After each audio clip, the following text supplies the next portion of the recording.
कहते हैं ना, half the battle of life is won if you manage your time perfectly. बिल्कुल सही कहते हैं। जी हाँ दोस्तों, अगर आपने टाइम को परफेक्टली मैनेज कर लिया ना, तो मेरे भाई जिंदगी की आधी जंग आप ऐसे ही जीत जाओगे। आज हम बात करेंगे टाइम मैनेजमेंट की ऐसी जबरदस्त टेक्निक के बारे में। जी हाँ दोस्तों, ऐसी इफेक्टिव तरीके के बारे में जो न केवल आपकी प्रोडक्टिविटी बढ़ाता है बल्कि आपके फोकस को भी काफी बढ़ाता है, जिससे आप अपनी लाइफ की प्रॉब्लम्स को यानी कि चैलेंजेस को आप मेरे भाई आसानी से पार कर सकते हैं, यानी कि आप आसानी से अचीव कर सकते हैं। जी हाँ दोस्तों, आप आराम से अपनी प्रॉब्लम्स को, अपनी चैलेंजेस को फेस कर सकते हैं, जो मेरे भाई बहुत ही बड़ी बात है इस कंपटीशन के युग में। पर इसके लिए ना आपको कुछ रूल्स का पता होना बहुत ज्यादा जरूरी है। जी हाँ दोस्तों, इसलिए आप ध्यान से सुनिएगा। कुछ रूल्स को ऐसे बताऊंगा जो आपके लिए बहुत ज्यादा इंपॉर्टेंट होने वाली है। तो चलिए बात करते हैं 135 रूल की। मतलब ये 135 रूल है क्या? देखिए मेरे भाई, एक दिन में ना हमारे पास बहुत सारे काम होते हैं करने को, पर उनमें से 9 काम ऐसे चुनो जो आपकी प्रायोरिटी हो। जी हाँ दोस्तों, 9 काम ऐसे चुनो जो आपकी प्रायोरिटी हो। अब उन कामों को सेग्रीगेट करो। जी हाँ दोस्तों, उन कामों को ना सेग्रीगेट करो एक सीक्वेंस वे में, जैसे कि एक बड़ा टास्क, 2 मीडियम टास्क और 3 छोटे टास्क। इसलिए मेरे भाई हम इसको 135 रूल कहते हैं, यानी कि एक बड़ा टास्क, 3 मीडियम टास्क और 5 छोटे टास्क। अब ये बड़ा टास्क होता क्या है? जिसमें आपका सबसे ज्यादा फोकस होता है। जी हाँ दोस्तों, जिसमें आपका सबसे ज्यादा फोकस होता है, जो आपका टॉप मोस्ट प्रायोरिटी काम है, उसी को हम बड़ा टास्क कहते हैं। जैसे कि अगर आप एक स्टूडेंट है ना, तो मेरे भाई आपके इंपॉर्टेंट सब्जेक्ट्स, आपके इंपॉर्टेंट टॉपिक्स, जिसे कंप्लीट करने से ना आपका बोझ हल्का हो जाए, उसी को हम बड़ा टास्क कहते हैं। अब इसके लिए आप ना 3 घंटे का मिनिमम समय दे। जी हाँ दोस्तों, इसके लिए ना मतलब बड़े टास्क के लिए आप मिनिमम 3 घंटे का समय दे, और ये 3 घंटे ना आप पूरे फोकस के साथ, पूरे कंसंट्रेशन के साथ, पूरा डिसिप्लिन के साथ आपको काम करना है, यानी कि अपने बड़े टास्क को निपटाना है, जिससे मेरे भाई आपका बहुत बड़ा बोझ हल्का हो जाएगा, जो मैं चाहता हूँ। अब दूसरा, मीडियम टास्क। जी हाँ दोस्तों, मीडियम टास्क जो ना सेकंड मोस्ट फोकस एरिया होता है। अगर एग्जाम के रिलेटेड बोलूँ ना, तो मेरे भाई जैसे कि आपके कॉम्प्लीमेंट्री पेपर्स,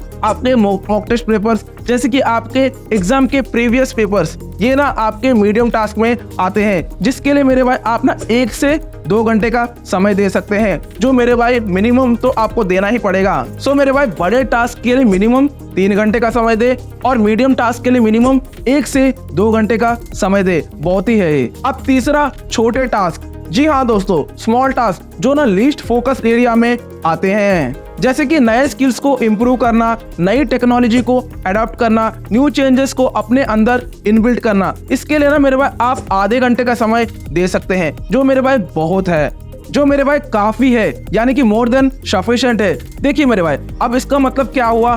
बड़े टास्क को आप 3 घंटे का टाइम दो, मीडियम टास्क को 1 से 2 घंटे का टाइम दे सकते हो, और जो छोटे टास्क हैं यानी कि जो स्मॉल टास्क हैं उसको आप आधा घंटा का समय दो। देखिए मेरे भाई, ये तीनों टास्क ना बहुत ज्यादा इंपॉर्टेंट है। जी हाँ दोस्तों, क्योंकि ना ये एक दूसरे से कनेक्टेड है। जी हाँ दोस्तों, ये ना एक दूसरे से ना लिंक अप है, इसलिए मेरे भाई ये तीनों के तीनों टास्क आपको एक दूसरे को सपोर्ट करते हैं। जैसे कि आपके स्मॉल टास्क आपके मीडियम टास्क को सपोर्ट करेगा, आपके मीडियम टास्क आपके बड़े टास्क को सपोर्ट करेगा। इसलिए इन तीनों को करना यानी सीक्वेंस वे में करना बहुत ज्यादा जरूरत है। अगर आप अपने बड़े टास्क को निपटा देंगे ना, तो आपका बोझ हल्का हो जाएगा, फिर आप मीडियम टास्क जा सकते हैं, फिर आप स्मॉल टास्क जा सकते हैं। इससे क्या ना एक दूसरे का एक लिंकअप है, जिससे आपको अपने सक्सेस के लिए सपोर्ट मिलता है। सो पहले आप बड़े टास्क को निपटाओ, फिर मीडियम टास्क, देन छोटे टास्क पर आओ। देखिए मेरे भाई, इन सीक्वेंस को ना मेंटेन करो, क्योंकि जैसे आप बड़े टास्क को कंप्लीट कर देते हो ना,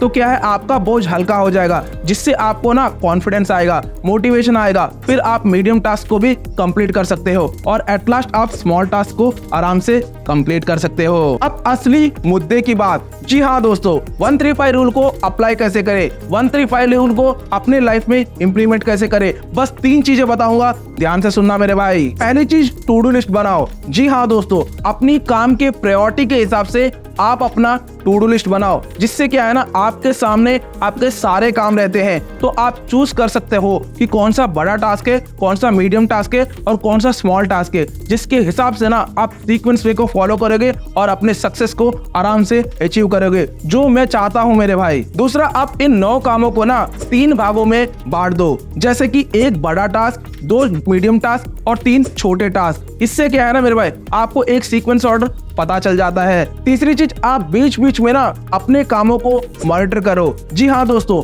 अपने कामों को ना ट्रैक करो, क्योंकि कहते हैं ना what gets monitor that gets done. बिल्कुल सही कहते हैं। जी हाँ दोस्तों, इसलिए आप अपने कामों को बढ़िया से मॉनिटर करो। सो मॉनिटर करते रहे और जब आपका काम निपट जाए, यानी कि जब आपका काम खत्म हो जाए ना मेरे भाई, उसको टिक ऑफ करना ना बोले। इसलिए मैंने आपको बोला एक पेपर पर इन सारे टास्क को लिखो, ताकि आप एक एक को टिक ऑफ कर सके, जिससे क्या है ना आपको छोटे छोटे सक्सेस मिलेंगे। जब आपको छोटे, क्योंकि देखो अगर आपके टास्क कंप्लीट होते हैं ना तो क्या होगा, आपको सक्सेस मिलेगा। जब आपको सक्सेस मिलेगा ना तो आपको एक inner motivation, inner confidence generate होता है, जिससे क्या है ना आप बाकी टास्क को भी आराम से निपटा सकते हो, जो मेरे भाई बहुत बड़ी बात है। इनर मोटिवेशन लाना, इनर कॉन्फिडेंस लाना, जो मेरे भाई इस 135 रूल से पॉसिबल है। इसलिए मैं बोल रहा हूँ इसको इंप्लीमेंट करो। अब इस रूल के फायदों के बारे में बात कर लेते हैं। जी हाँ दोस्तों, इसके बेनिफिट्स के बारे में बात कर लेते हैं, क्योंकि बिना फायदों के ना मोटिवेशन नहीं आता नई चीजों को अडेप्ट करने के लिए। क्योंकि ये रूल भी आपके लिए नया है, इसको अडेप्ट करने के लिए आपको फायदे बताता हूँ, जिससे क्या है ना आपको मोटिवेशन आएगा। तो चलिए मेरे भाई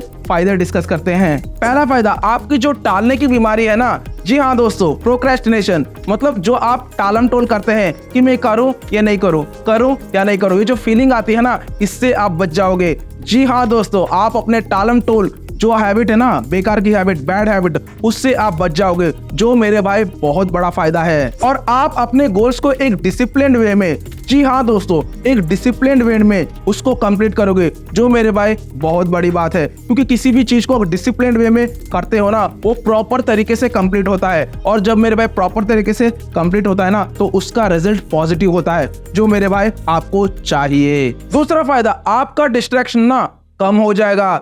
जी हाँ दोस्तों, आपका डिस्ट्रैक्शन कम हो जाएगा, जो मेरे भाई बहुत बड़ी बात है आपकी सक्सेस के लिए। क्योंकि अगर डिस्ट्रैक्शन हो जाए ना तो मेरे भाई आपकी सक्सेस फेल्यूर में बदल जाती है। पर मेरे भाई अगर आप डिस्ट्रैक्शन में नहीं, पूरे फोकस के साथ, पूरे कंसंट्रेशन के साथ, पूरे अटेंशन के साथ, पूरा डिसिप्लिन मेंटेन करके अपने काम को खत्म करोगे, जी हाँ दोस्तों, आप पूरे लेजर शार्प फोकस के साथ अपने काम को निपटाओगे, जो मेरे भाई बहुत बड़ी बात है। मतलब आपका डिस्ट्रैक्शन पूरी तरीके से कम हो जाएगा।